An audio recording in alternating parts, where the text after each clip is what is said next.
जनाने अस्पताल के पर्दा वार्ड में दो स्त्रियों को एक ही दिन बच्चे हुए।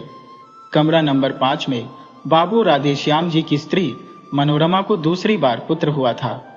उन्हें प्रसूति ज्वर हो गया था। उनकी अवस्था चिंताजनक थी। वे मृत्यु की घड़ियां गिन रही थी। कमरा नंबर 6 में कुंतला की मां के 7वां बच्चा लड़की हुई थी।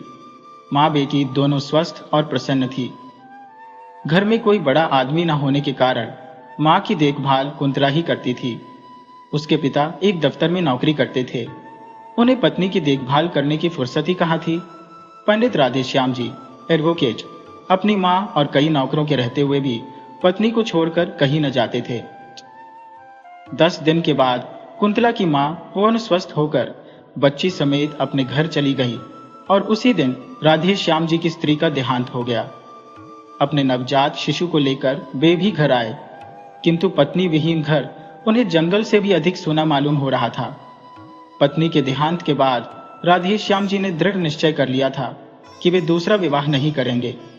मनोरमा पर उनका अत्यंत प्रेम था। वह अपने चिह्न स्वरूप जो एक छोटा सा बच्चा छोड़ गई थी, वही राधेश्याम जी का जीवन आधार था। वे कहते थे कि इसी को देखकर और मनोरमा की मूर्ति की पूजा करते हुए अपने जीवन के शेष दिन बिता देंगे। जिस हृदय मंदिर में वे एक बार मनोरमा की पवित्र मूर्ति की स्थापना कर चुके थे, वहां पर किसी दूसरी प्रतिमा को स्थापित नहीं कर सकते थे। घर से उन्हें विरक्ति सी हो गई थी। भीतर वे बहुत कम आते, अधिकतर बाहर बैठक में ही रहा करते। घर में आते ही वहां की एक एक वस्तु उन्हें मनोरमा की स्मृति दिलाती। उनका हृदय विचलित हो जाता। जिस कमरे में मनोरमा रहा करती थी, उसमें सदा ताला पड़ा रहता। उस कमरे में वे उस दिन से कभी न गए थे जिस दिन से मनोरमा वहां से निकली थी। जीवन से उन्हें वैराग्य सा हो गया था। आने जाने वालों को वे संसार की असारता और शरीर की नश्वरता पर लेक्चर दिया करते। कचहरी जाते, वहां भी जी न लगता। जिन लोगों से 50 रुपया फीस लेनी होती, उनका काम 25 में ही कर देते।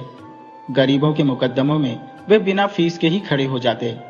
सोचते, रुपए के पीछे हाय हाय करके करना ही क्या है, किसी तरह जीवन को ढकेल ले जाना है।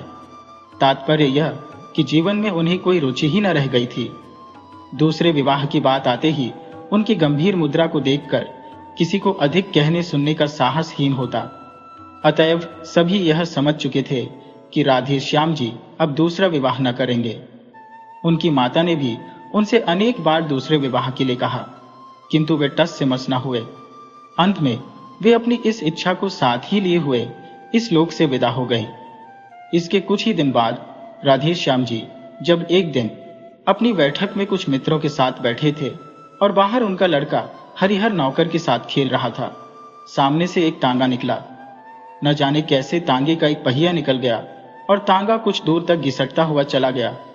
एक 7-8 साल का बालक तांगे पर से गिर पड़ा और एक बालिका जो कदाचित उसकी बड़ी बहन थी, गिरते गिरते बचकर दूसरी तरफ खड़ी हो गई। चालक को अधिक चोट आई थी। बालिका ने मृग शावक की तरह घबराए हुए अपने 2 सुंदर नेत्र चंचल गति से सहायता के लिए चारों ओर फेरे और फिर अपने भाई को उठाने लगी। राधेश्याम जी ने देखा और दौड़ पड़े। बालक को उठाकर झाड़ने पोंछने लगे। राधेश्याम के एक मित्र जगमोहन, जो राधेश्याम के साथ ही दौड़कर बाहर आए थे, बालिका को संबोधन करके बोले, कहाँ जा रही थी कुंतला? मौसी के घर जनेऊ है, वही अम्मा के पास जा रही थी, कुंतला ने शर्माते हुए कहा। कुंतला को देखते ही राधेश्याम जी की एक सोई हुई स्मृति जाग सी उठी।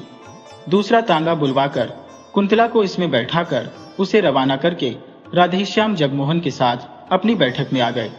एक दिन बात ही बात में राधेश्याम ने जगमोहन से पूछा, भाई, वह किसकी लड़की थी जो उस दिन तांगे पर से गिर पड़ी थी? जगमोहन ने बतलाया कि वह पंडित नंद किशोर तिवारी की कन्या है। पढ़ी लिखी, गृह कार्य में कुशल और सुंदर होने पर भी धनाभाव के कारण वह अभी तक कुमारी है। बेचारे तिवारी जी 50 रुपये माहवार पर एक ऑफिस में नौकर है। बड़ा परिवार है, 50 रुपये में तो खाने पहनने को भी मुश्किल में पूरा पड़ता होगा।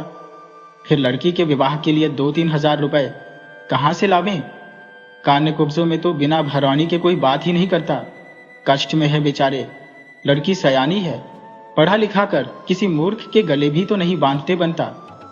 एक बार तिवारी जी पर उपकार करने की सद्भावना से राधेश्याम जी का हृदय आतुर हो उठा, किंतु तुरंत ही मनोरमा की स्मृति ने उन्हें सचेत कर दिया। तिवारी जी पर उपकार करना मनोरमा को हृदय से भुला देना था। राधेश्याम को जैसे कोई भूली बात याद आ गई हो। वे अपने आप ही सिर हिलाते हुए बोल उठे, नहीं, ये कभी नहीं हो सकता। राधेश्याम के हृदय की हलचल को जगमोहन ने ताड़ लिया। वार करने का उन्होंने यही उपयुक्त अवसर समझा। संभव है निशाना ठीक पड़े। जगमोहन, तुम क्या कहते हो राधेश्याम? है ना लड़की बड़ी सुंदर, पर बेचारी को कोई योग्य वर नहीं मिलता। अगर तुम इससे विवाह कर लो तो कैसा रहे? राधेश्याम उदासीनता से बोले, भाई, लड़की सुंदर तो जरूर है, पर मैंने तो विवाह न करने की प्रतिज्ञा कर ली है। जगमोहन उत्साह भरे शब्दों में बोले, अरे छोड़ो भी, ऐसी प्रतिज्ञा तो पत्नी के देहांत के बाद सभी कर लेते हैं। उसके माने ये थोड़े है कि फिर कोई विवाह करता ही नहीं। अरे भाई, जन्म और मृत्यु जीवन में लगा ही रहता है। संसार में जो पैदा हुआ है ये मरेगा, जो मरा है फिर आएगा। रंज किसे नहीं होता, किंतु उस रंज के पीछे बैरागी थोड़े बन जाना पड़ता है। और फिर अभी तुम्हारी उम्र ही क्या है? यही ना 35-36 साल की, बस जीवन भर तपस्या करने की बात है। बिना स्त्री के घर जंगल से भी बुरा रहता है। ब्रजेश की माँ 4-5 दिनों के लिए मैके चली जाती है तो घर जैसे काट खाने दौड़ता है। राधेश्याम बोले, ये कोई बात नहीं जगमोहन, घर से तो मुझे कुछ मतलब नहीं है। जिस दिन मनोरमा का देहांत हुआ मेरे लिए घर घर ही नहीं रह गया। बात इतनी है कि बच्चे की देखभाल करने वाला अब कोई नहीं है। अम्मा थी तब तक तो कोई बात न थी, पर अब बच्चे की कुछ भी देखभाल नहीं होती। नौकरों पर बच्चे को छोड़ देना उचित नहीं, और मैं कितनी देखभाल कर सकता हूँ तुम ही सोचो। परिणाम यह हुआ कि बच्चा दिनों दिन कमजोर होता जा रहा है। राधेश्याम का विवाह कुंतला के साथ हो गया। उनकी उजड़ी हुई गृहस्थी में बाहर आ गई। मनोरमा के बंद कमरे का ताला खोलकर उनके चित्रों पर हल्की रंगीन जाजिम का पर्दा डाल दिया गया। उस घर में फिर से नूपुर की मधुर ध्वनि सुनाई पड़ने लगी। चतुर गृहिणी का हाथ लगते ही घर फिर स्वर्ग हो गया। कुंतला की कार्य कुशलता और बुद्धि की कुशाग्रता पर राधेश्याम मुग्ध थे। कुंतला के प्रेम के प्रकाश से उनका हृदय आलोकित हो उठा। अब वहां पर मनोरमा की धुंधली स्मृति के लिए भी स्थान न था। वे पूर्ण सुखी थे। राधेश्याम जी ने दूसरा विवाह किया था, संभवतः हरिहर की देखभाल के लिए ही, किंतु इस समय कुंतला को हरिहर से अधिक राधेश्याम की देखभाल करनी पड़ती थी। उनकी देखभाल से ही वह परेशान हो जाती, इतनी थक जाती कि उसे हरिहर की तरफ आंख उठाकर देखने का भी अवसर न मिलता। कुंतला के असाधारण रूप और यौवन ने तथा राधेश्याम जी की ढलती अवस्था ने उन्हें आवश्यकता से अधिक असावधान बना दिया था। बुरा भला कैसा भी काम हो, सबकी एक सीमा होती है। राधेश्याम के इस अनाचार से कुंतला को जो मानसिक वेदना होती सो तो थी ही, इसका प्रभाव उसके स्वास्थ्य पर भी पड़े बिना न रहा। कुंदन की तरह उसका चमकता हुआ रंग पीला पड़ गया, आंखें निस्तेज हो गईं, 6 महीने की बीमार मालूम होती। वैसे ही वह स्वभाव से सुकुमार थी। अब चलने में उसके पैर कांपते, सदा हाथ पैर में दर्द बना रहता, जी सदा ही अलसाया रहता। खाट पर लेट जाती तो उठने की हिम्मत न पड़ती। कुंतला की इस अवस्था से राधेश्याम अनभिज्ञ हो सो बात न थी। उन्हें सब मालूम था। कभी कभी ग्लानि और पश्चाताप उन्हें भले ही होता, किंतु लाचार थे। कहते हैं ढलती उम्र का विवाह और दूसरे विवाह की सुंदर स्त्री मनुष्य को पागल बना देती है। था भी कुछ ऐसा ही। कुंतला अपने जीवन से कुछ बेजार सी हो रही थी, किंतु वह राधेश्याम को किस प्रकार रोक सकती थी? वह तो उनकी विवाहिता ठहरी। 7 भामरे फिर लेने के बाद घनश्याम को उसके शरीर पर पूरी मोनोपोली सी मिल चुकी थी ना। इधर कुछ दिनों से शहर में एक स्त्री समाज की स्थापना हुई थी। एक दिन उसकी कार्यकारिणी की कुछ महिलाएं आकर कुंतला को निमंत्रण दे गई। कुंतला ने सोचा, अच्छा ही है, घंटे 2 घंटे घर से बाहर रहकर अपने इस जीवन के अतिरिक्त भी देखने और सोचने समझने का अवसर मिलेगा। उसने निमंत्रण स्वीकार कर लिया। वहां गई भी। वहां जितनी स्त्रियों ने भाषण पढ़े या दिए, कुंतला ने सुने। उसने सोचा वह इन सब से अधिक अच्छा लिख सकती है और बोल सकती है। घर आकर उसने भी एक लेख लिखा। विषय था भारत की वर्तमान सामाजिक अवस्था में स्त्रियों का स्थान। राधेश्याम जी ने भी लेख देखा। बहुत ही प्रसन्न हुए। लेख लिए हुए वे बाहर गए। बैठक में कई मित्र बैठे थे, उन्हें दिखलाया। सभी ने लेखिका की शैली एवं सामयिक ज्ञान की प्रशंसा की। अपने एक साहित्य सेवी मित्र अखिलेश्वर को लेकर राधेश्याम भीतर आए। कुंतला को पुकार कर बोले, कुंतला, तुम्हारा लेख बहुत ही अच्छा है। मुझे नहीं मालूम था कि तुम इतना अच्छा लिख सकती हो, नहीं तो तुमसे सदा लिखते रहने का आग्रह करता। तुम्हारे इस लेख में कहीं भाषा की त्रुटियां है जरूर, परसों ये मेरे मित्र अखिलेश्वर ठीक कर देंगे। अब तुम रोज कुछ लिखा करो, ये ठीक कर दिया करेंगे। मुझे तो भाषा का ज्ञान नहीं, अन्यथा मैं ही देख लिया करता। खैर, कोई बात नहीं, यह भी घर ही के से आदमी है। कुंतला के लेखों के देखने का भार अखिलेश्वर को सौंपकर राधेश्याम को बहुत संतोष हुआ। कुंतला को अब एक ऐसा साथी मिला था जिसकी आवश्यकता का अनुभव वह बहुत दिनों से कर रही थी, जो उसे घरेलू जीवन के अतिरिक्त और भी बहुत सी उपयोगी बातें बता सकता था, जो उसे अच्छे से अच्छे लेखक और कवियों की कृतियों का रसास्वादन करा के साहित्यिक जगत की सैर करा सकता था। कुंतला अखिलेश्वर का साथ पाकर बहुत संतुष्ट थी।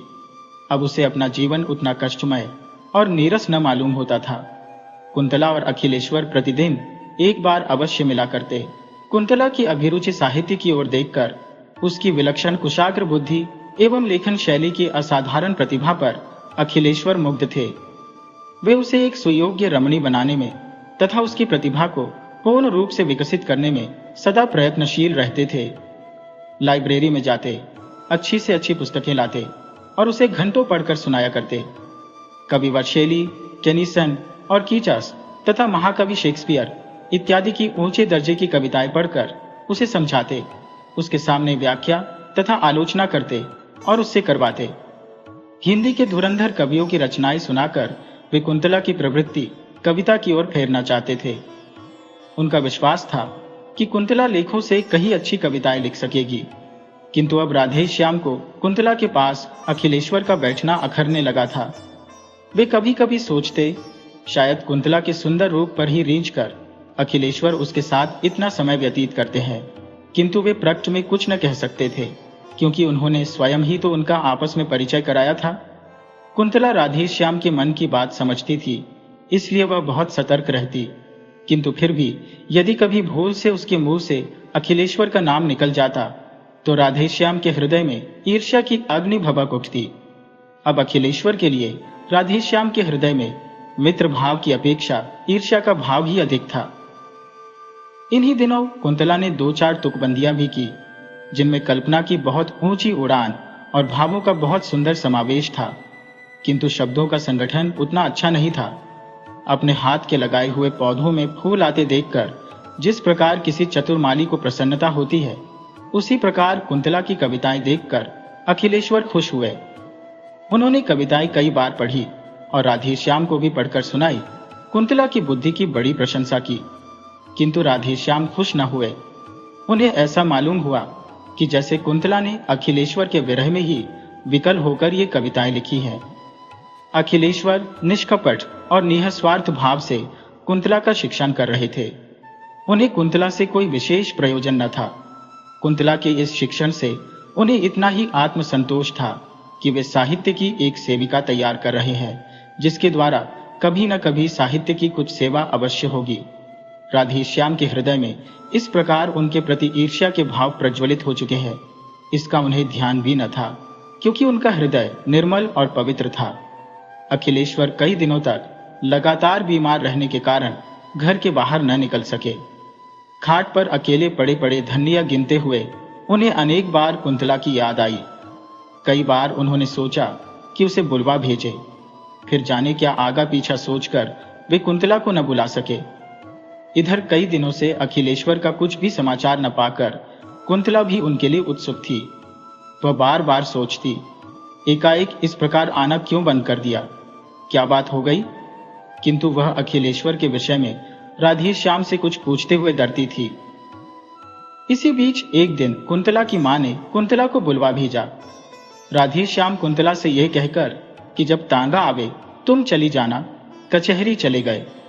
कुंतला मां के घर जाकर जब वहां से 3 बजे लौट रही थी तो रास्ते में हाथ में दवा की शीशी लिए हुए अखिलेश्वर का नौकर मिला। नौकर से मालूम करके कि अखिलेश्वर बीमार है, कई दिनों तक तेज बुखार रहा है, अब भी कई दिन घर से बाहर न निकल सकेंगे, कुंतला अपने को रोक न सकी। क्षण भर के लिए अखिलेश्वर से मिलने के लिए उसका हृदय व्याकुल हो उठा। अखिलेश्वर के मकान के सामने पहुंचते ही तांगा रुकवाकर वह अंदर चली गई। साथ में उसकी छोटी बहन भी थी। अचानक कुंतला को अपने कमरे में देखकर अखिलेश्वर को विस्मय और आनंद दोनों ही हुए। अपनी खाट के पास ही कुंतला के बैठने के लिए कुर्सी देकर वे स्वयं उठकर खाट पर बैठ गए। बोले, कुंतला, तुम कैसे आ गई? इस बीमारी में तो मैंने तुम्हारी बहुत याद की। इसी समय राधेश्याम जी ने कमरे में प्रवेश किया। कुंतला कुछ भी न बोल पाई। राधेश्याम को देखते ही अखिलेश्वर ने कहा, आओ भाई राधेश्याम, आज कुंतला आई तो तुम भी आए, वरना आज 8 दिन से बीमार पड़ा हूं। रोज ही तुम्हारी याद करता था, पर तुम लोग कभी ना आए। फिर घड़ी की ओर देखकर बोले, आज 3 ही बजे कचहरी से कैसे लौट आए? राधेश्याम ने रुखाई से उत्तर दिया, कोई काम नहीं था इसलिए चला आया। फिर पत्नी की ओर मुड़कर बोले, चलो चलते हो, मैं तो जाता हूं। अखिलेश्वर ने बहुत रोकना चाहा, पर वे न रुके, चले ही गए। उनके पीछे पीछे कुंतला भी चली। जाते जाते उसने अखिलेश्वर पर एक ऐसी मार्मिक दृष्टि डाली जिसमें न जाने कितनी करुणा, कितनी विवशता, कितनी कातरता और कितनी दीनता थी। कुंतला चली गई, किंतु उसकी इस करुण दृष्टि से अखिलेश्वर की आंखें खुल गईं। राधेश्याम के आंतरिक भावों को वे अब समझ सके। घर पहुंचकर कुंतला कुछ न बोली, वह चौके में चली गई। कुछ ही क्षण बाद उसने लौटकर देखा कि उसके लेख, कविताएं, कापियां, पेंसिलें और अखिलेश्वर द्वारा उपहार में दी हुई फाउंटेन पेन सब समेटकर किसी ने आग लगा दी है। उसी अग्नि में अखिलेश्वर का वह प्यारा चित्र, जो कुछ ही क्षण पहले ड्राइंग रूम की शोभा बढ़ा रहा था, धू धू करके जल रहा है। और ऊपर उठती हुई लपटें मानो यह कह रही है, कुंतला, यह तुम्हारे साहित्यिक जीवन की चिता है।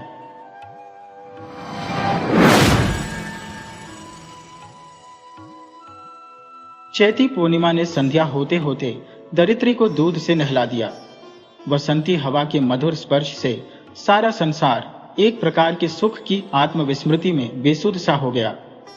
आम की किसी डाल पर छिपी हुई मतवाली कोयल पंचम स्वर में कोई मादक रागिनी अलाप उठी।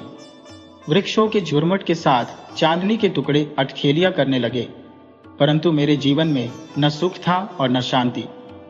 इस समय भी, जबकि संसार के सभी प्राणी आनंद विभोर हो रहे थे, मैं कंपनी बाग में एक कोने में हरी हरी धूप पर पड़ा हुआ अपने जीवन की विषमताओं पर विचार कर रहा था। पेड़ की पत्तियों से छन छन कर नन्हे नन्हे चांदनी के टुकड़े जैसे मुझे बरबस छेड़ से रहे थे। मैंने आंखें बंद कर ली, फिर भी मैं किसी प्रकार का शांति लाभ न कर सका। आज मैं बहुत दुखी था। वैसे बात थी तो बहुत छोटी, किंतु पके हुए घाव पर एक मामूली से तिनके का छू जाना ही बहुत है। छोटी सी बात पर ही मेरे हृदय में जैसी भीषण हलचल मची हुई थी, उसे मेरे सिवा कौन जान सकता था। इसी समय कुछ युवतियां मेरे पास से निकली। उनके पैरों के लच्छे और स्लीपरों की ध्वनि मैंने साफ साफ सुनी। वे लोग आपस में हंसती, खिलखिलाती और बातें करती हुई चली जा रही थी। ऐसा लगता था जैसे सांसारिक चिंताओं को इनके पास पहुंचने का साहस ही नहीं होता।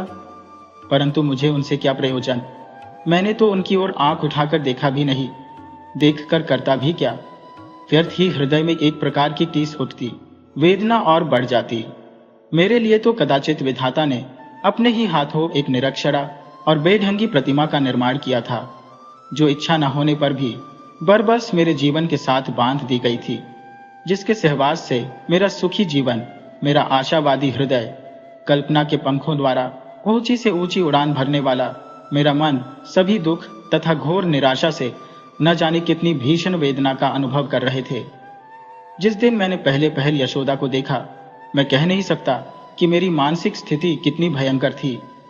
वह रात मिलन की पहली रात सुहागरात थी, और मैं घर से भागकर इसी स्थान पर इससे भी अधिक उद्विग्न और व्याकुल अवस्था में छटपटा रहा था। जीवन में मुझे उससे भी अधिक आत्मग्लानि और व्याकुलता का सामना करना था। कदाचित इसीलिए न जाने किस प्रकार कुछ अभिन्न हृदय मित्रों को मेरी मानसिक स्थिति का पता लग गया। वे मेरे अभिन्न हृदय मित्र थे। वे जानते थे कि इस पीड़ा से मुक्ति पाने के लिए कड़ी से कड़ी विपत्तियों को भी झेल सकता हूँ। इसलिए वे मुझे खोजते हुए आए और मेरे साथ ही उन्होंने वहीं पर रात बिताई।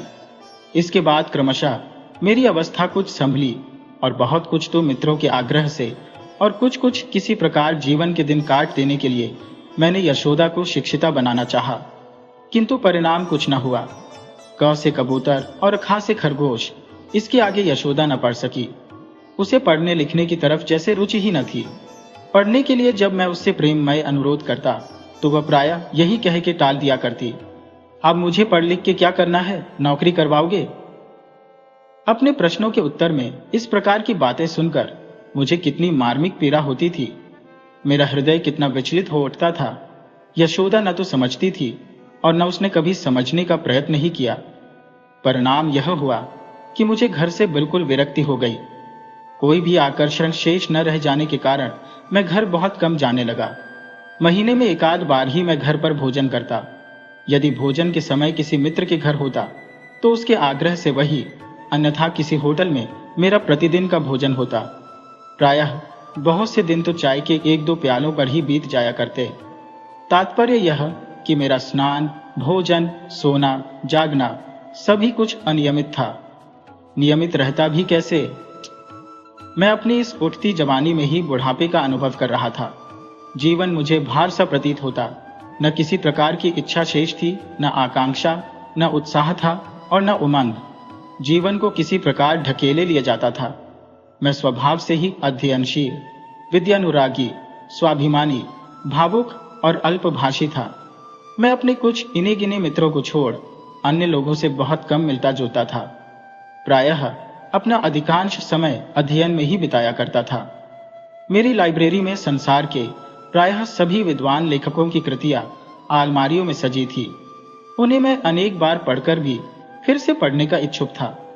प्रायः लाइब्रेरी में जब मैं पुस्तकों का अध्ययन करता होता और उनमें किसी सुशिक्षिता महिला के विषय में कोई प्रसंग आ जाता तो कल्पना के उच्चतम शिखर से ही मैं अपनी जीवन संगिनी का दर्शन करता और वहां से मैं देखता कि मेरी प्रेयसी पढ़ने में, लिखने में, सामाजिक और सांसारिक प्रत्येक कार्यों में मेरी वैसी ही सहायक है जैसे पुस्तक लेखक की स्त्री, जिसका दर्शन मैं अभी पुस्तक के पृष्ठों में कर चुका हूं।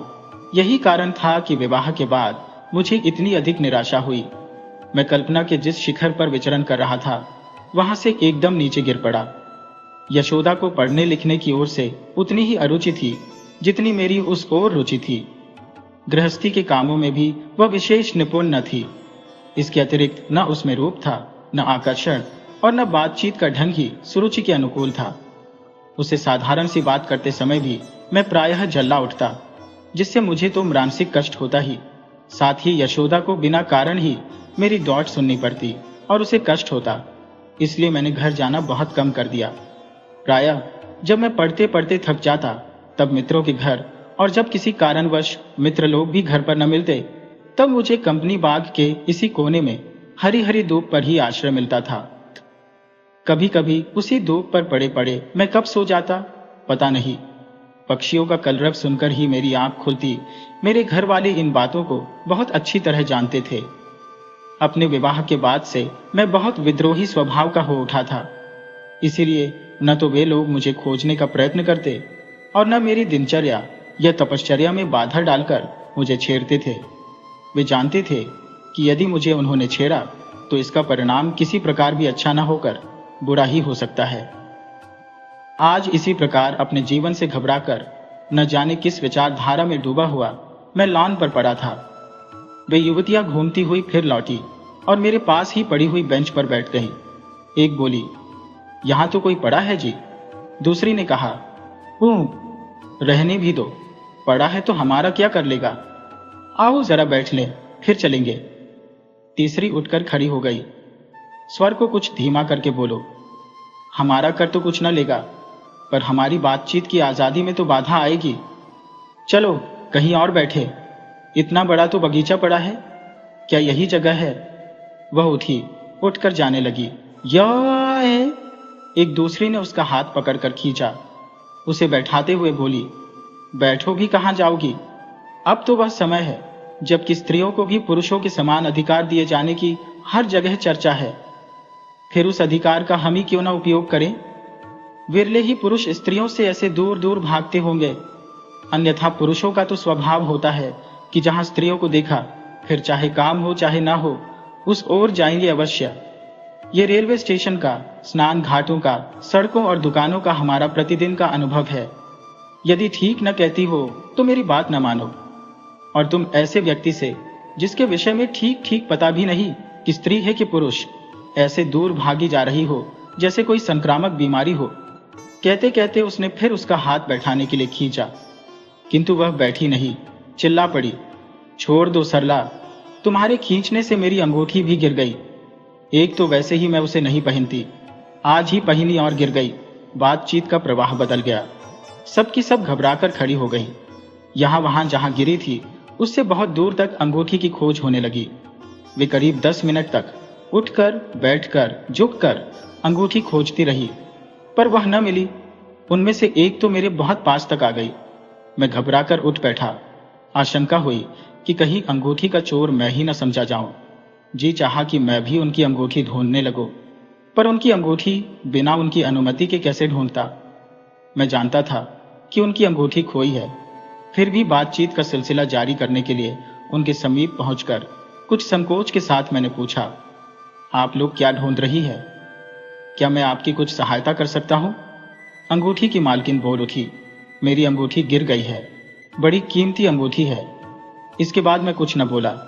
उन लोगों के साथ उनकी अंगूठी मैं भी ढूंढने लगा, परंतु करीब आधे घंटे तक ढूंढने पर भी जब अंगूठी नहीं मिली तो वे सब हताश हो गईं।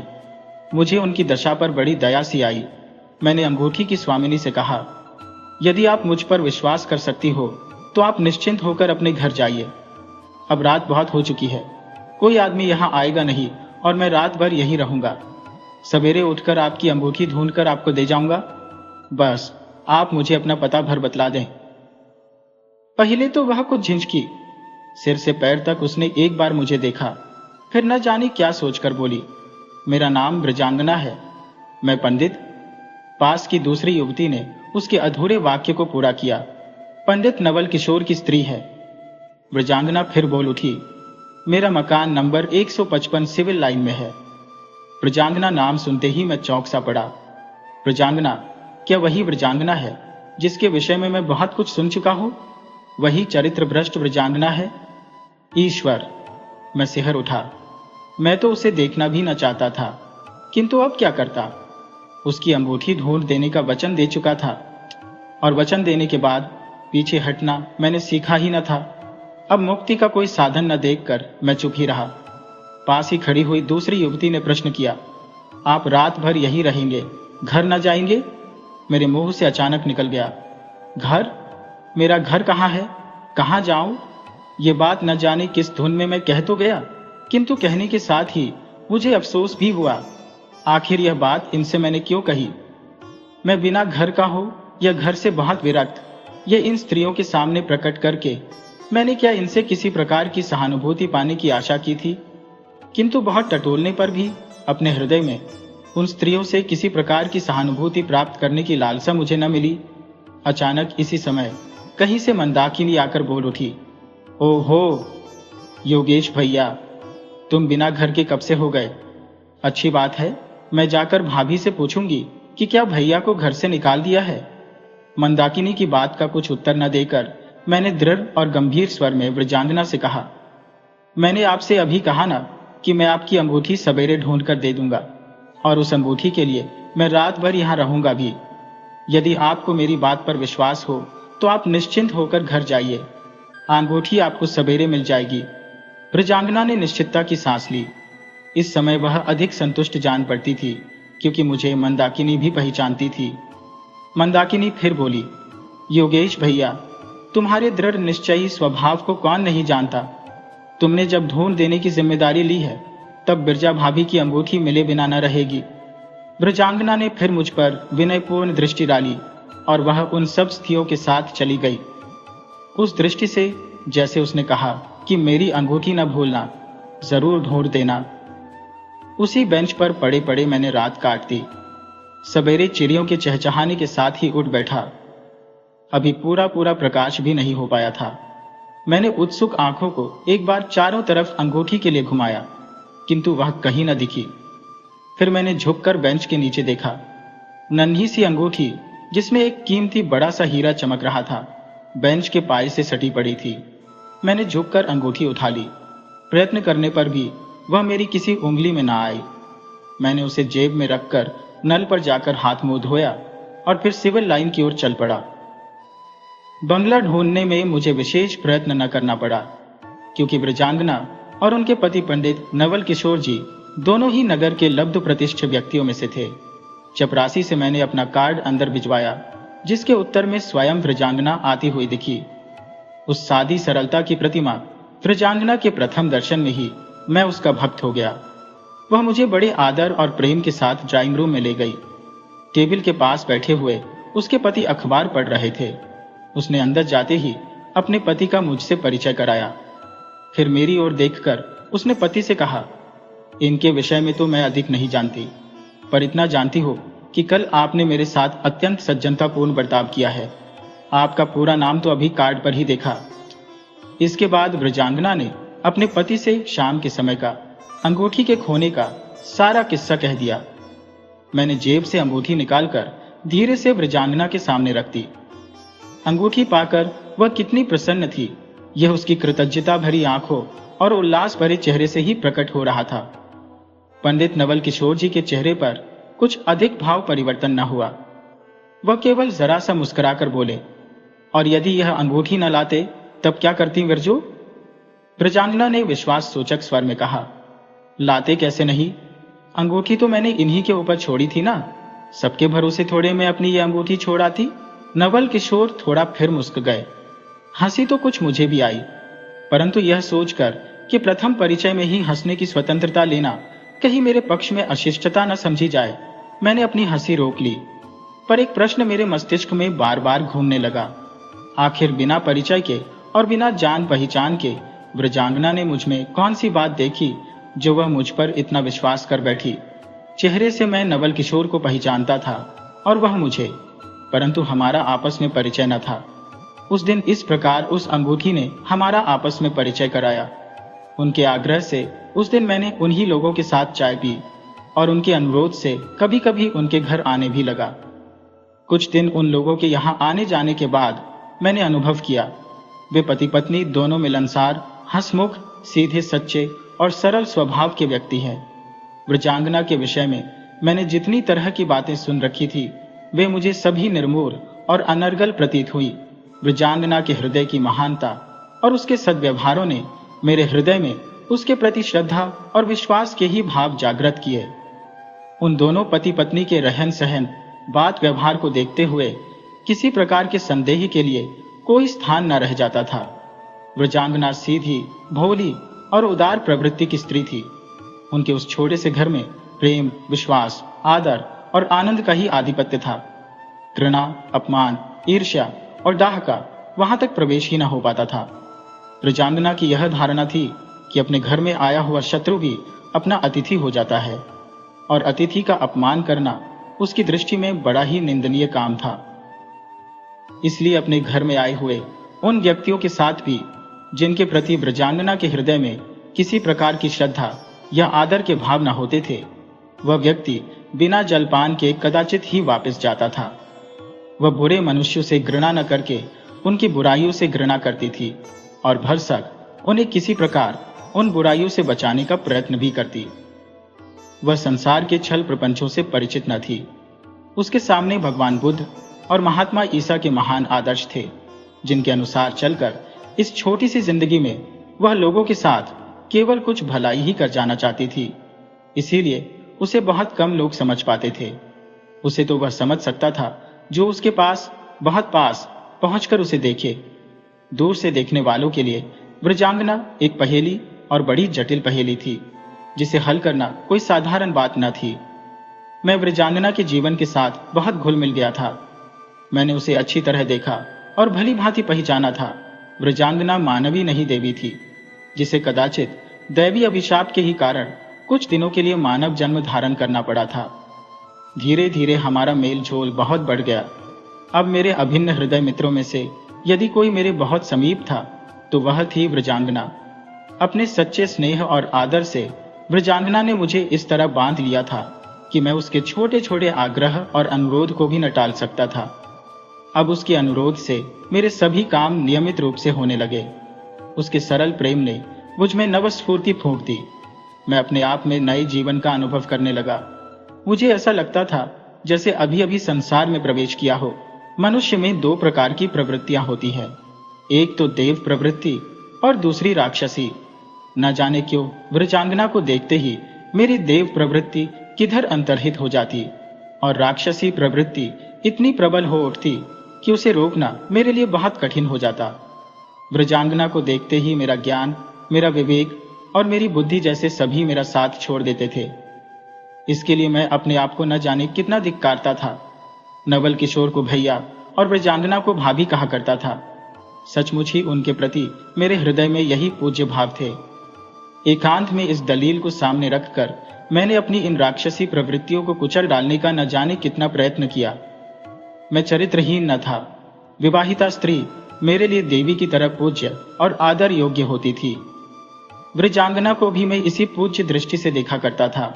उसके लिए मेरे हृदय में बड़े पवित्र और आदर के भाव थे, किंतु ये पवित्र भाव उसी समय तक टिक सकते जब तक वह मेरे सामने न होती। वृजांगना जैसे ही मेरे सामने आती, मुझ पर न जाने कहां का राक्षस सवार हो जाता। मैं एक ज्ञानहीन पशु से भी गया बीता बन जाता। मैं अपनी ही आंखों में बड़ा पतित झंझने लगता, पर मेरा हृदय मेरे काबू से बाहर था। मेरी दोनों प्रवृत्तियों का आपस में युद्ध सा रहता था। कभी कभी तो मैं बड़ा ही उद्विग्न और व्यथित सा हो जाता। मेरी इस विचलित अवस्था को वृजांगना और नवल किशोर देखते, परंतु मेरी मानसिक स्थिति को वह क्या समझ सकते थे। वे अपने प्रयत्न भर सदा हर प्रकार से मुझे खुश रखने की ही फिक्र में रहते। उनका व्यवहार मेरे प्रति मधुरतर और प्रेमपूर्ण हो जाता था। अपनी इस दानवी प्रवृत्ति को हर प्रकार से दबाने के लिए मैंने कई बार निश्चय किया कि मैं उनके घर ही न जाया करूं, और इस उपाय में मैं कई बार आंशों तक सफल भी हुआ, परंतु मेरे ही न जाने से क्या हो सकता था। कई बार ऐसा हुआ कि मैं सुबह से शाम तक उनके घर नहीं गया तो वृजांगना या नवल किशोर अथवा कभी कभी दोनों मेरे घर पहुंच जाते और मेरा किया कराया निश्चय मिट्टी में मिल जाता। उनके आग्रह और विशेषकर वृजांगना के प्रेमपूर्ण अनुरोध को टालने की मुझ में शक्ति न थी। विवश होकर मुझे उनके साथ फिर जाना पड़ता। देवी वृजांगना और साधु प्रकृति नवल किशोर मेरे इन कुत्सित मनोभावों से परिचित न थे। मेरी दानवी प्रवृत्तियां कितनी भीषण, कितनी भयंकर और कितनी प्रबल है, मैं स्वयं भी तो न जानता था, परंतु उन्हें कुचलने के लिए, उनसे मुक्ति पाने के लिए जो कुछ भी किया जा सकता था मैंने सब कुछ किया। साल भर बाद वही चैती पूर्णिमा थी और वही संध्या का समय, वही मन को फिसलाने वाली चांदनी रात, और थी वही वासंती हवा। आज फिर मैं बहुत उद्विग्न था। न जाने क्यों किसी मित्र का भी साथ न मिला और मैं घूमता हुआ कंपनी बाग के उसी कोने में पहुंच गया। मेरी चिर परिचित बेंच कदाचित मेरी ही प्रतीक्षा कर रही थी। मैं उस पर गिर सा पड़ा और क्षण भर के लिए मैंने उसी शांति का अनुभव किया जो बालक माता की गोद में पाता है। क्षण भर बाद ही साल भर पहले की एक एक स्मृति सिनेमा के चित्रपट की तरह मेरी आंखों के सामने खिरने लगी। इस जगह हरिधूप पर व्याकुलता से मेरा लेटना, घूमती हुई रमणियों का आना, अंगूठी का गिरना और फिर उनकी खोज। मुझे याद आया उस दिन भी मैं बहुत विकल था, संसार से विरक्त और जीवन से थका हुआ। आज मैं बहुत अंशों में संसार में अनुरक्त था, परंतु शांति जीवन में आज भी न थी। साल भर पहले की उस अशांति से आज की अशांति कहीं अधिक उद्वेगपूर्ण, भीषण और प्रलयंकारी थी। इस अशांति में मैं जला जा रहा था। मुक्ति का मार्ग दूढ़े भी न मिल रहा था। अंत में बहुत कुछ सोचने विचारने के बाद मैं इस निर्णय पर पहुंचा कि मुझे यह नगर छोड़ देना चाहिए। नगर छोड़ने का पक्का निश्चय करके मैंने एक प्रकार की शक्ति सिपाई। नवल किशोर बाहर गए थे। अपने घर की और वृजांगना की देखभाल वे मेरे ही ऊपर छोड़ गए थे। नगर छोड़ने से पहले 5 मिनट के लिए वृजांगना से मिल लेना शायद अनुचित न होगा, यही सोचकर मैं उसके मकान की तरफ चला।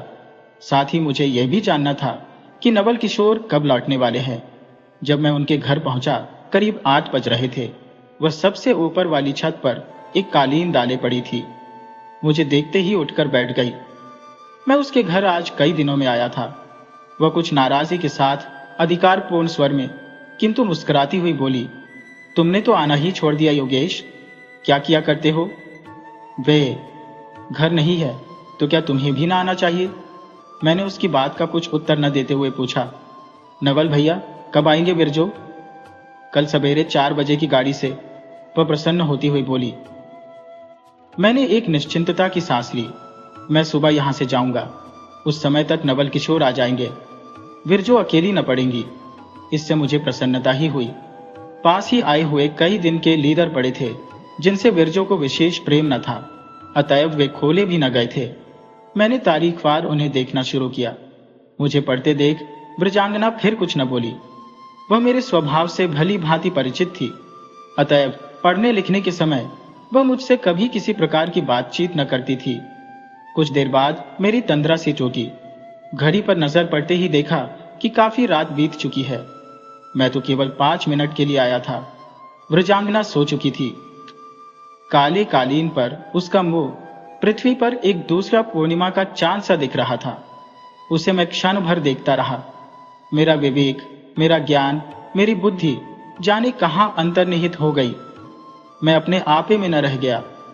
आज उसकी स्मृति ही 100 बिच्छुओं के दंशन से भी अधिक पीड़ा पहुंचा रही है, किंतु उस समय तो मैं शायद बेहोश था। मुझे तो होश उस समय आया जब मैंने ब्रजांगना को फूट फूट कर रोते देखा। मुझे याद है उसके यही शब्द थे, तुमने तो मुझे कहीं का न रखा योगेश। सचमुच मैंने घोरतम पाप किया था, जिसका प्रायश्चित कदाचित हो ही नहीं सकता था। मुझसे अधिक पापात्मा संसार में भला कौन हो सकता था? मैं था विश्वासघाती, नीच और परस्त्रीगामी। अपना कालिमा से पुता हुआ मुंह फिर मैं ब्रजांगना को न दिखा सका। चुपचाप उठा और उठकर सीढ़ियों से नीचे उतरकर अपने घर आया। उस दिन मैं फिर रात भर सो न सका।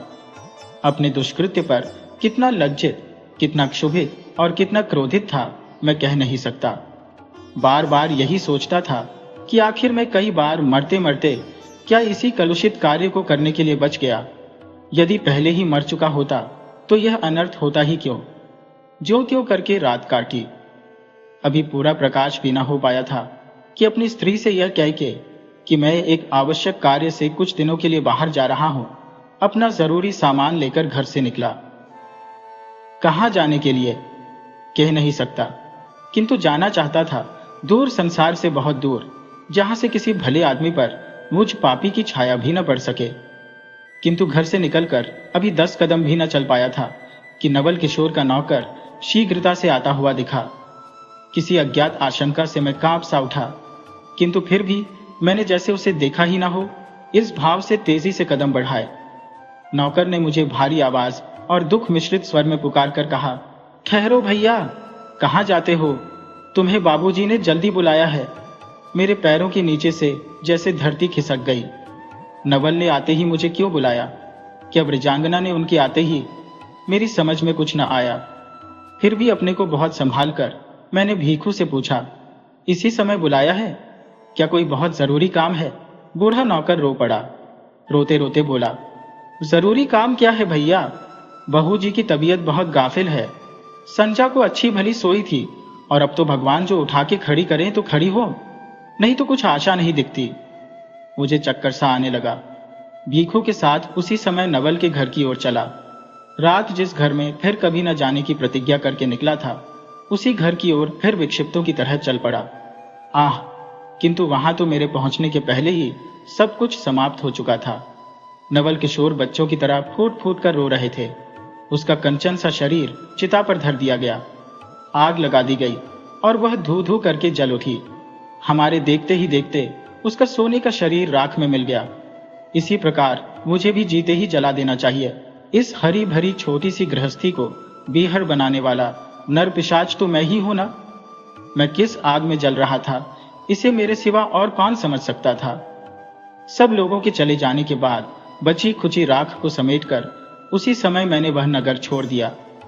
उसी राख को यहां रखकर मैंने उसकी समाधि बना ली है और न जाने कितनी चैती पूर्णिमा उस समाधि को पश्चाताप के आंसुओं से धोते हुए मैंने बिता दी है। पश्चाताप अभी तक पूरा नहीं हुआ। मैं रात दिन जलता हूँ। एक सुंदर से फूल को धूल में मिलाने का पाप मेरे सिर पर सवार है।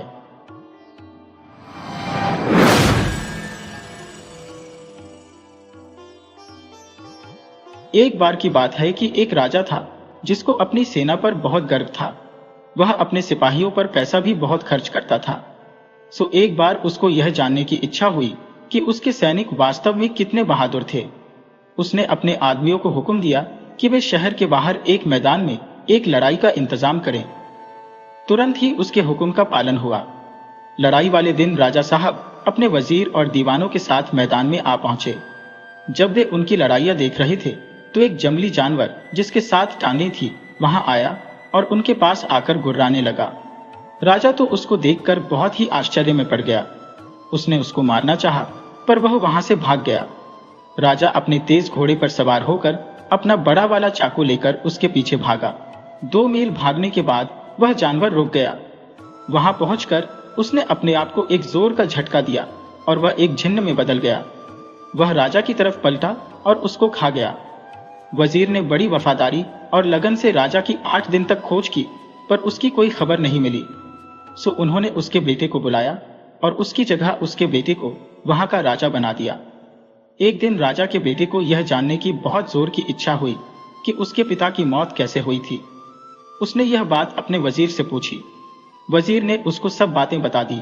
तो उससे सारा हाल सुनने के बाद उसने भी उसी जगह एक दूसरा शानदार लड़ाई का मुकाबला रखा जहां उसके पिता ने रखा था। नियत समय पर वह और उसके दरबार के सभी लोग वहां इकट्ठा हुए। उन लोगों को वहां पर आए अभी बहुत देर नहीं हुई थी कि वही 7 टांगों वाला जंगली जानवर वहां आ गया और उन सब पर भयानक रूप से गुर्राता हुआ वहां से चला गया। जब राजा के प्रधानमंत्री ने यह देखा तो वह बहुत जोर से हंस पड़ा। राजा ने उससे पूछा कि वह क्यों हंसा। तो वजीर ने कहा, हुजूर, मैं इसलिए हंसा कि यह वही जानवर है जिसने आपके पिता को हमारे बीच से उठाया था। अच्छा, ऐसा है क्या? तब तो मैं उसको जरूर मारूंगा, क्योंकि मुझे तब तक शांति नहीं मिलेगी जब तक मैं अपने दुश्मन को मार नहीं लूं। ऐसा कहकर वह भी अपने घोड़े पर सवार हुआ और उस जानवर के पीछे भाग लिया। वह जानवर उसको कुछ दूर तक उसी तरह भगा कर ले गया जैसे कि वह उसके पिता को ले गया था। वहां जाकर वह रुक गया, अपने आप को झंझोड़ा और अपने असली रूप में आकर राजा के ऊपर उछला। राजा यह देखकर डर गया और दिल से उसने भगवान से प्रार्थना की कि वह उसको उससे बचाए। भगवान ने उसकी प्रार्थना सुन ली और अपने एक देवदूत छय को उसके पास भेजा जो उसको यह बताए कि उसको इस जिन्न से कैसे बचना है।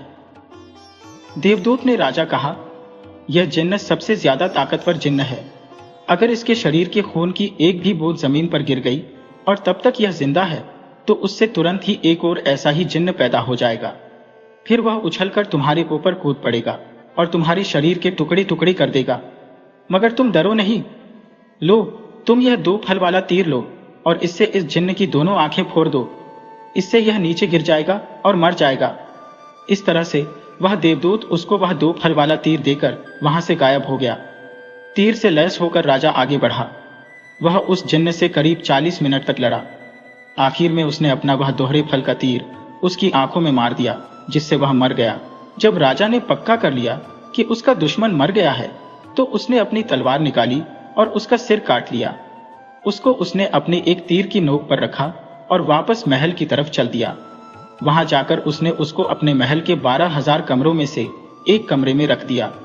उसने उस कमरे का ताला लगाया और उस कमरे की चाबी अपनी मां को देकर उससे कहा कि वह उस कमरे का दरवाजा किसी भी हालत में न खोले।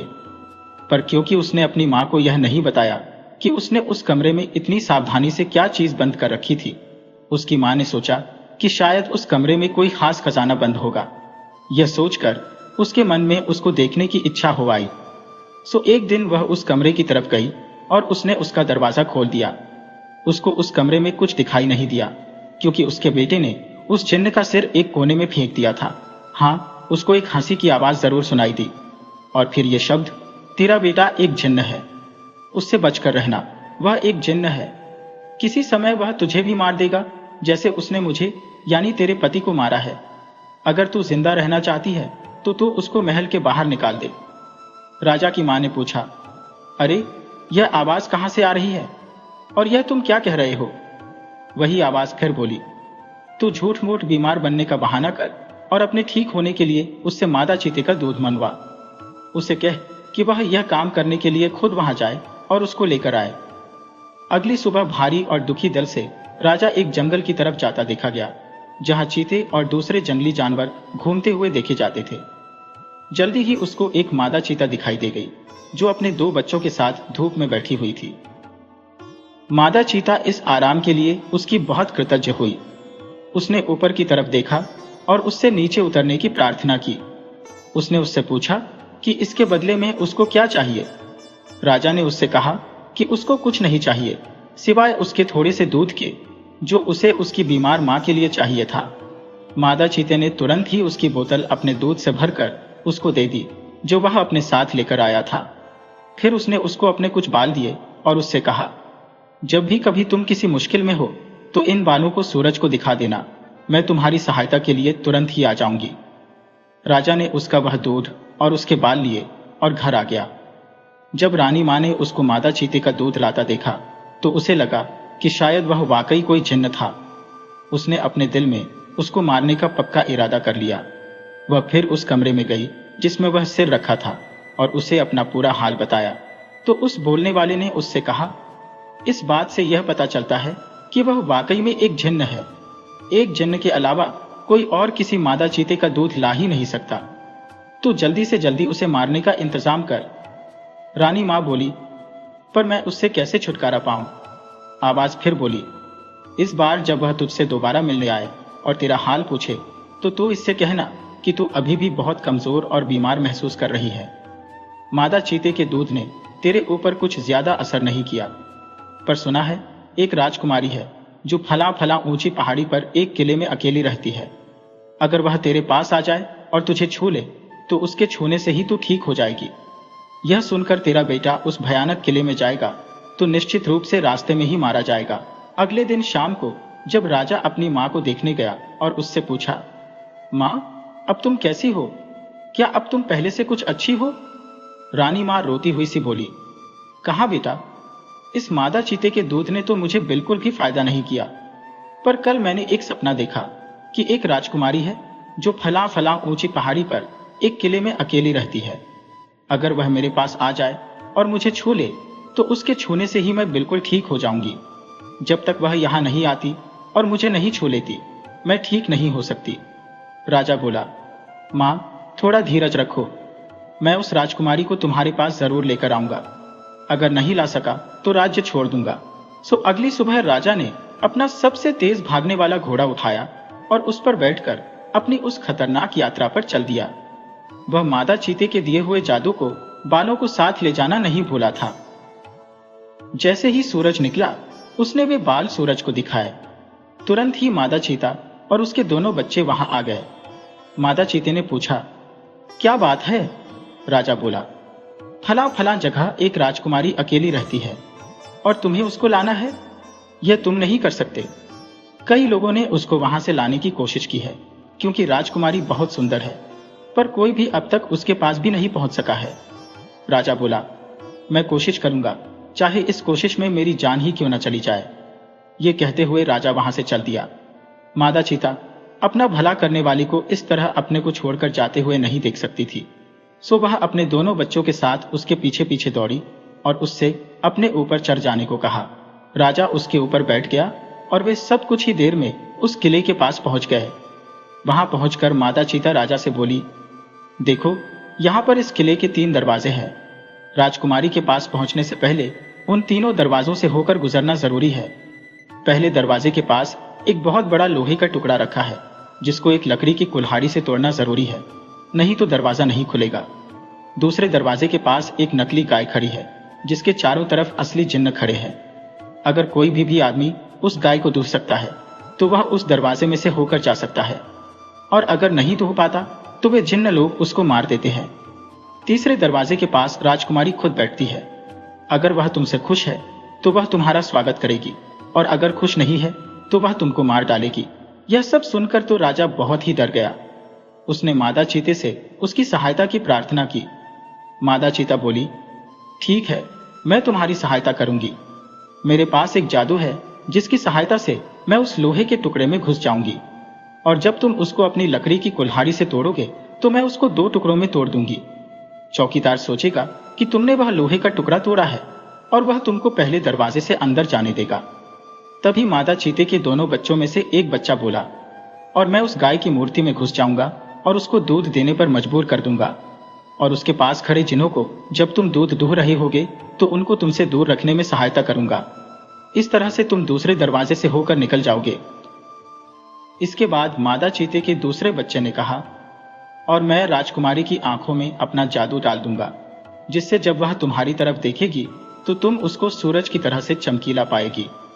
सो वह तुमको देखते ही अपना तीसरा दरवाजा खोल देगी, और फिर जो तुम कहोगे वह वही करेगी।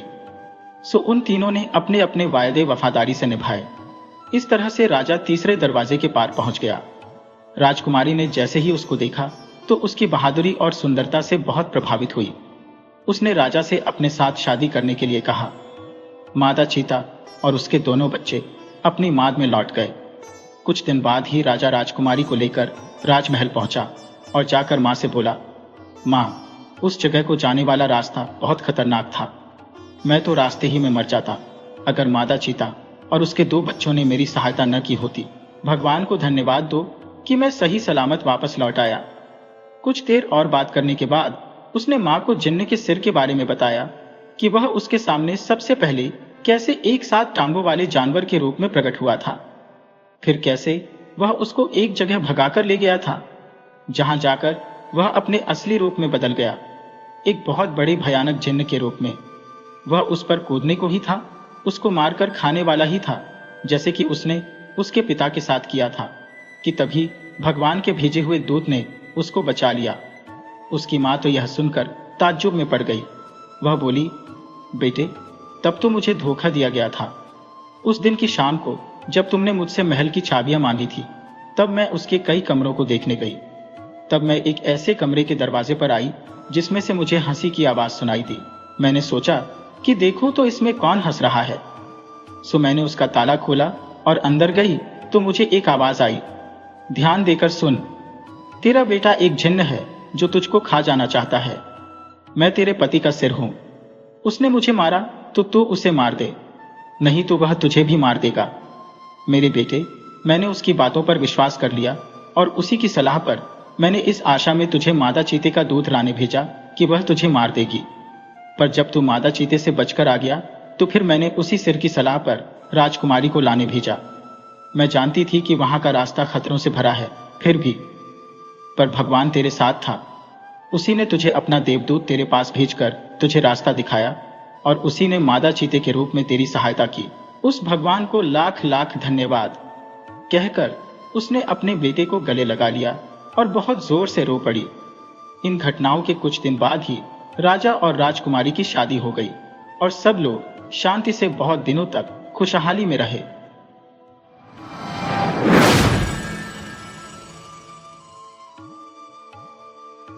एक छोटे से शहर में एक अमीर आदमी रहता था। उसकी पत्नी प्रायः बीमार रहती थी। एक बार वह बहुत बीमार पड़ी तो उसे लगा कि वह अब नहीं बचेगी। उसने अपनी इकलौती बेटी सिंड्रेला को अपने पास बुलाया और प्यार से समझाया, मेरी प्यारी बच्ची, तू सदा ईमानदारी और अच्छे बने रहना। अच्छे और सच्चे आदमी की मदद भगवान भी करता है, इसलिए ईश्वर सदा तेरे साथ रहेगा। मैं भी स्वर्ग से तेरा ध्यान रखूंगी और जब तुझे जरूरत होगी मैं तेरे आसपास ही रहूंगी। इतना कहकर उस महिला ने सदा के लिए आंखें मूंद ली। सिंड्रेला अपनी मां की मृत्यु पर बहुत रोई, क्योंकि अब रोने के अलावा और कोई चारा उसके पास नहीं था। वह रोज अपनी मां की कब्र पर जाती, उस पर फूल चढ़ाती और जी भरकर रोती। ऐसे ही दिन गुजरते गए। सर्दियों में जब उसकी मां की कब्र बर्फ से ढक गई, तब भी वह बच्ची उस जगह पर रोज जाती, कब्र के ऊपर की बर्फ साफ करती, उस पर फूल चढ़ाती और अपनी मां के लिए आंसू बहाती। 1 साल भी नहीं बीत पाया था कि उसके पिता ने दूसरी शादी कर ली। उसकी सौतेली मां की भी 2 बेटियां थी। वे दोनों देखने में तो सफेद थी, पर दिल से बहुत काली थी। वे दोनों बहनें अपनी सौतेली बहन सिंड्रेला से बहुत चिढ़ती थी। जब कभी भी मौका मिलता तो सिंड्रेला को खरी खोटी सुनाने से बाज नहीं आती थी। इस प्रकार घर में सौतेली माँ और सौतेली बहनों के आने से सिंड्रेला का खराब समय शुरू हो गया। दोनों बहनें घर का कुछ भी काम नहीं करती थी, पर सिंड्रेला को कभी आराम से नहीं बैठने देती थी।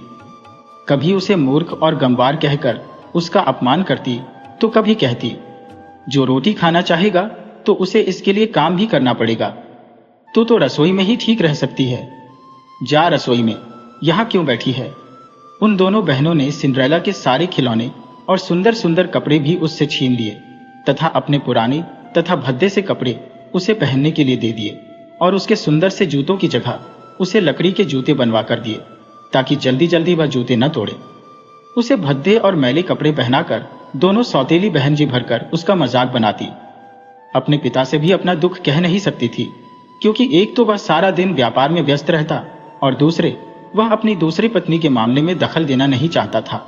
इसलिए जैसा उसकी सौतेली माँ और बहनें करती या कहती, वह भी चुपचाप सहन करती रहती। अब रसोई के सारे काम उसे ही करने पड़ते। उसे सुबह सुबह जल्दी उठा दिया जाता, क्योंकि उसके सोने का स्थान अब उसका रसोई घर ही था। रोज सुबह सुबह वह पानी भर कर लाती, घर के सभी लोगों के लिए नाश्ता खाना बनाती, उनके कपड़े धोती और पूरे घर की सफाई करती। इन सब कामों के बाद भी उसकी सौतेली माँ और दोनों बहनें खरी खोटी सुनाती रहती। जरा सा भी नुकसान होने पर उसे मार भी पड़ती। घर का सारा काम खत्म करने के बाद अगर कुछ समय बचता तो सौतेली माँ उसके आगे अनाज और दालें साफ करने को रख देती। पानी की कमी की वजह से सिंड्रेला रोज रोज स्नान भी नहीं कर पाती थी, इसलिए गंदे कपड़ों और उलझे हुए बालों से उसकी शक्ल एक नौकरानी जैसी हो गई। उसे देखकर कोई भी यह नहीं कह सकता था कि वह किसी अमीर बाप की बेटी है। एक बार उसका पिता एक मेले में जाने के लिए तैयार हुआ तो उसने पहले अपनी दोनों सौतेली बेटियों से पूछा, तुम्हें मेले से क्या मंगाना है। बड़ी लड़की ने कहा, मुझे सुंदर सुंदर कपड़े चाहिए। दूसरी लड़की ने कहा, मुझे मोतियों और बहुमूल्य पत्थरों की मालाएं चाहिए। आखिर में उसने सिंड्रेला से पूछा, तुम मेले से अपने लिए क्या मंगाना चाहती हो। सिंड्रेला बोली, पिताजी, मेरे लिए आप चलगोजे का एक छोटा सा पौधा लाइएगा। जब आप वापस घर आएंगे तो रास्ते में जरूर मिल जाएगा। मेले में अमीर आदमी ने अपनी पत्नी और दोनों सौतेली बेटियों के लिए वह सब कुछ खरीदा जो उन्होंने मंगाया था, पर अपनी सिंड्रेला के लिए पौधा उसे मेले में कहीं नहीं मिला। जब वह अपने घर जाने लगा तो रास्ते में उसे चलगोजे का एक छोटा सा पौधा लगा दिखाई दिया। उसने उसे उखाड़ लिया। वह सोचने लगा कि सिंड्रेला ने कोई भी कीमती चीज न मांगकर चलगोजे का एक नन्हा सा पौधा ही क्यों मांगा, पर उसकी समझ में कुछ नहीं आया। घर पहुंचकर उसने मेले से लाए उपहार तीनों बेटियों के दिए। सिंड्रेला ने वह नन्हा पौधा ले जाकर अपनी मां की कब्र के पास लगा दिया। पौधा लगाते समय उसे इतना रोना आया कि पौधे की सारी मिट्टी उसके आंसुओं से गीली हो गई। धीरे धीरे वह पौधा बड़ा होने लगा। सिंड्रेला हर रोज सुबह शाम अपनी मां की कब्र पर जाती, उसके पास अपने सारे दुख सुनाती और जी भरकर रो लेती। पौधा बड़ा होने लगा। चलगोजे के उस छोटे से पेड़ पर एक सफेद चिड़िया आकर रहने लगी। जब कभी सिंड्रेला अपनी मां की कब्र पर अपनी कोई इच्छा प्रकट करती, तब वह सफेद चिड़िया उसकी हर इच्छा को पूरा कर देती। एक बार की बात है, वहां के राजा ने अपने राजकुमार की पसंद की लड़की ढूंढने के लिए एक उत्सव आयोजित किया। यह उत्सव 3 दिनों तक चलना था। इस उत्सव में उसने अपने राज्य की सभी सुंदर और अमीर घरों की लड़कियों को निमंत्रण भेजा। सिंड्रेला की दोनों सौतेली बहनें, जो सुंदर भी थी और अमीर बाप की बेटी भी, इस उत्सव के लिए आमंत्रित थी। राजमहल से निमंत्रण पाकर दोनों बहनें खुशी से फूली न समाई।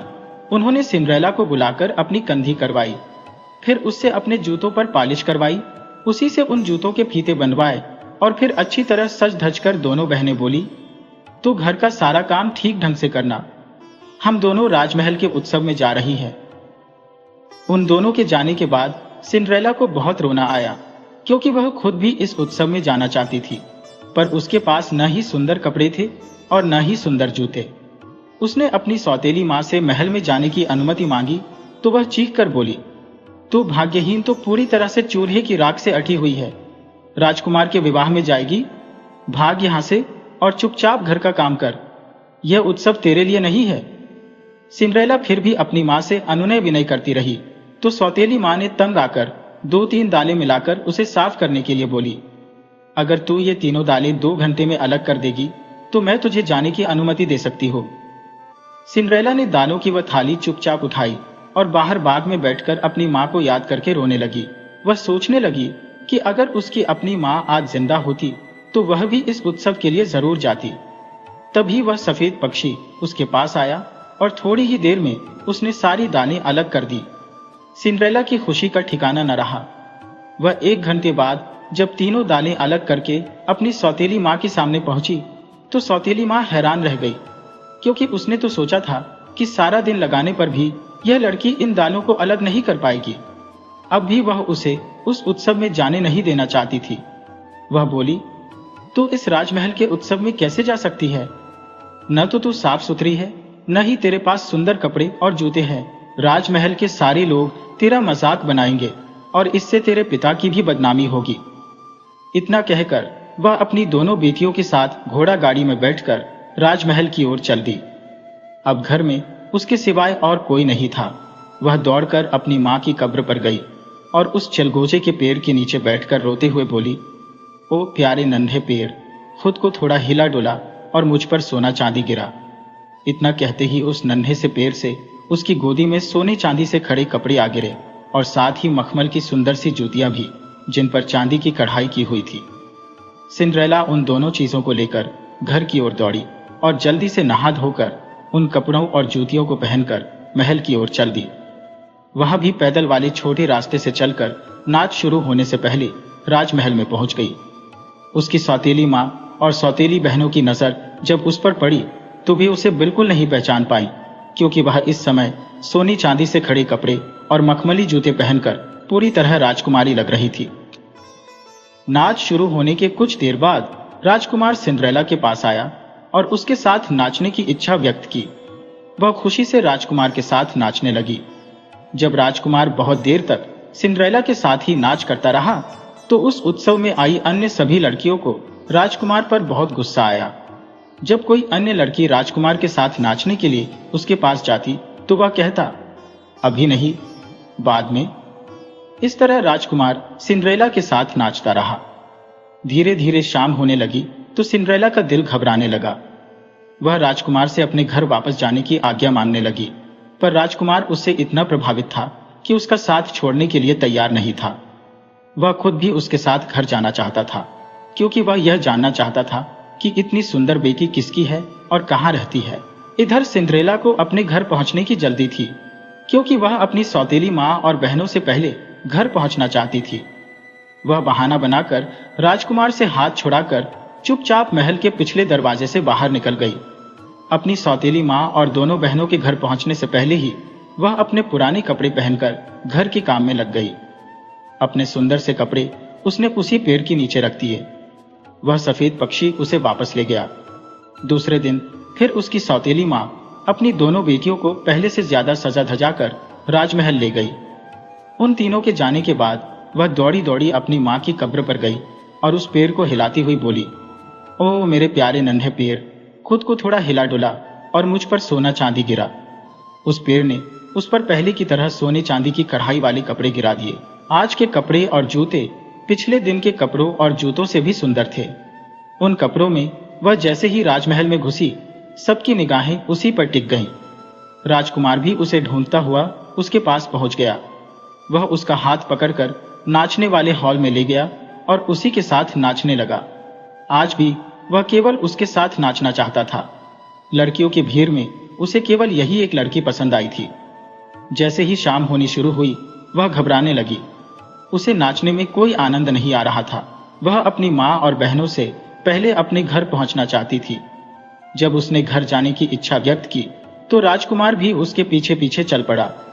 राजकुमार की नजर बचाकर वह पीछे के दरवाजे से झाड़ियों में गुम हो गई। बेचारा राजकुमार अंधेरे में देख नहीं पाया। राजकुमार महल के पीछे वाले बाग में उस सुंदर लड़की को ढूंढता रह गया और इधर सिंड्रेला ने झट से अपने सुंदर कपड़े उतारकर अपनी माँ की कब्र के पास वाले पेड़ के नीचे रखे और वही मैले कुचैले कपड़े पहनकर अपने दोनों हाथ और मुंह चूल्हे की राख से ऐसे रंग लिए जैसे लगे कि वह सारा दिन रसोई से बाहर ही नहीं निकली है। उसकी सौतेली माँ जब अपनी दोनों बेटियों के साथ घर पहुंची तो उसे बहुत तसल्ली हुई कि वह सुंदर लड़की सिंड्रेला नहीं थी, जबकि उस लड़की की सूरत उससे बहुत मिलती जुलती थी। तीसरे दिन भी जब सौतेली माँ अपनी दोनों बेटियों को लेकर राजमहल के उत्सव के लिए रवाना हुई, तो सिंड्रेला दौड़ी दौड़ी अपनी माँ की कब्र के पास गई और उसने उस पेड़ के नीचे खड़े होकर अपनी पहले वाला गाना फिर दोहराया। तो फिर से उस पेड़ से चमक धमक वाले सुंदर कपड़े उसके हाथ में आ गिरे और बाद में असली सोने की बनी हुई सैंडल भी। जल्दी से नहा धोकर वह सुंदर कपड़े और सोने की सैंडल पहनकर राजमहल में पहुंची। आज फिर सब उसकी सुंदरता तथा कपड़ों की देखते रह गए। नाच अभी शुरू नहीं हुआ था, क्योंकि राजकुमार अपनी पसंद की सुंदर और सुकोमल लड़की को ढूंढ रहा था। जैसे ही सिंड्रेला नाच वाले बड़े हॉल में घुसी, तो राजकुमार तेजी से उसके पास आया और उसे अपने साथ नाचने के लिए आमंत्रित किया। अगर कोई और लड़की उसके साथ नाचने की इच्छा व्यक्त करती तो वह यही कह देता, अभी कुछ इंतजार करो, मैं बाद में तुम्हारे साथ नाचूंगा। इसी तरह नाच करते करते शाम होने लगी और सिंड्रेला को घर जाने की जल्दी होने लगी। राजकुमार के सामने उसने बहाना बनाया और तेजी से राजमहल से गायब हो गई। राजकुमार काफी देर तक उस लड़की के वापस आने की प्रतीक्षा करता रहा। बाद में वह महल के पिछली ओर गया, क्योंकि पहले भी वह लड़की पीछे की ओर से निकलकर कहीं गायब हो गई थी। वहां पर उसे सोने की एक सैंडल मिली। उसने झट से उस सैंडल को उठाकर देखा कि वह खूबसूरत सैंडल सोने से बुनी हुई थी। राजकुमार ने अपने पिता के सामने शर्त रखी कि वह उसी लड़की से विवाह करेगा जिसके पैर में सोने की यह सैंडल ठीक ठीक आ जाएगी। राजा ने अपने राज्य में घोषणा करवा दी कि राजकुमार उसी लड़की को अपनी पत्नी बनाएगा जिसके पैर में वह सोने की सैंडल ठीक आएगी, जो उसे महल के पीछे वाले बाग में मिला था। राज्य की सभी सुंदर लड़कियों और सिंड्रेला की दोनों सौतेली बहनों ने भी उस सैंडल को पहनकर देखा, पर वह किसी के पैर में पूरी तरह ठीक नहीं आई। सिंड्रेला की बड़ी सौतेली बहन ने तो रानी बनने के लालच में अपने पैर की अंगुली भी घायल कर ली, पर सैंडल पहनकर एक कदम भी आगे नहीं चल सकी, क्योंकि वह उसके पैर के लिए बहुत छोटी थी। फिर भी सौतेली माँ ने राजमहल में खबर भेज दी कि उसकी बड़ी बेटी को वह सैंडल पूरी आ गई है, राजकुमार खुद आकर देख लें। राजकुमार उस अमीर आदमी के घर पहुंचा जिसकी बेटी के पैरों में सोने की सैंडल पूरी आई थी। उसने वहां जाकर देखा कि लड़की सचमुच ही वह सैंडल पहने खड़ी है। वह उस लड़की को अपने घोड़े पर बैठाकर अपने महल की ओर चल दिया, पर जैसे ही उसका घोड़ा सिंड्रेला की मां की कब्र के पास से गुजरा, तभी उसे पेड़ से एक पक्षी की आवाज सुनाई दी, गुटर घूम इसको लेकर जाता कहां? तो सैंडल छोटी है इसके पैर में, तेरी रानी बैठी है घर में। राजकुमार ने जब यह गाना सुना तो उसने घोड़ा रोककर उस लड़की के पैर को देखा, तो पाया कि सचमुच ही वह सैंडल उसके पैर के लिए छोटी थी और इसी वजह से उस लड़की के पैर का अंगूठा और अंगुलियां घायल हो गई थी तथा सैंडल खून से लाल हो गया था। राजकुमार को उस लड़की की धूर्तता पर बहुत गुस्सा आया। उसने झट से अपना घोड़ा सिंड्रेला के घर की ओर मोड़ दिया। वहां पहुंचकर बोला, यह मेरी पत्नी नहीं हो सकती, क्योंकि यह सैंडल इसके पैर में सही नहीं है। शायद इसकी कोई और बहन होगी जिसे यह जूता पूरा आता हो। सौतेली माँ ने झट से अपनी दूसरी बेटी को बुलाया और उसे वह सैंडल पहनाकर देखा, पर उसके पांव की अंगुलियां कुछ बड़ी थी। फिर भी लालची माँ ने उस लड़की को यह सैंडल जबरदस्ती पहना दी। लड़की बड़ी मुश्किल से 4-5 कदम चलकर राजकुमार के पास पहुंची। राजकुमार ने उसे अपने घोड़े पर बैठाया और महल की ओर चल दिया। जैसे ही वह सिंड्रेला की मां की कब्र के पास पहुंचा तो उसे फिर वही गाना सुनाई दिया। वह घोड़ा रोककर नीचे उतरा तो उसने देखा कि बड़ी बहन की तरह उसके पैर से भी खून निकल रहा था। वह फिर अपने घोड़े को वापस उस लड़की के घर ले गया और उसकी मां से बोला, यह लड़की भी मेरी रानी नहीं बन सकती, क्योंकि यह सैंडल इसके पैर के लिए भी छोटी है। क्या तुम्हारी और कोई बेटी है? अमीर आदमी बोला, नहीं, पर मेरी पहली पत्नी की लड़की है जो अब इस घर में नौकरानी का काम करती है। वह तुम्हारी रानी बनने के लायक नहीं है। राजकुमार ने जब उस लड़की से मिलने की इच्छा व्यक्त की तो सौतेली माँ बोली, नहीं नहीं, तुम उस गंदी लड़की से नहीं मिलो तो अच्छा है, वह बहुत गंवार है।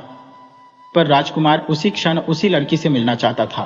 अतः हारकर सौतेली माँ को राजकुमार के सामने सिंड्रेला को उपस्थित करने के लिए तैयार होना ही पड़ा।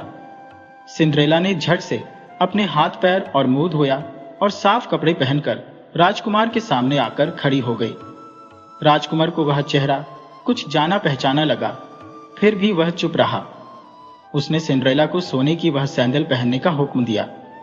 सिंड्रेला ने अपनी लकड़ी की सैंडल उतारकर जब उस सोने की सैंडल में पैर डाला तो उसके पैर में ऐसी सही आई जैसे यह सैंडल उसी के लिए बनाई गई हो। अब राजकुमार को पूरा विश्वास हो गया कि यह वही सुंदर लड़की है जिसने 3 दिनों तक उसके साथ नृत्य किया था। वह उसे पाकर बहुत खुश हुआ। राजकुमार ने उस लड़की को अपने घोड़े पर बैठाया और उसके पिता से बोला, मुझे मेरी पसंद की लड़की मिल गई। यही मेरी असली पत्नी है, क्योंकि 3 दिनों तक मैंने इसी लड़की के साथ नृत्य किया था।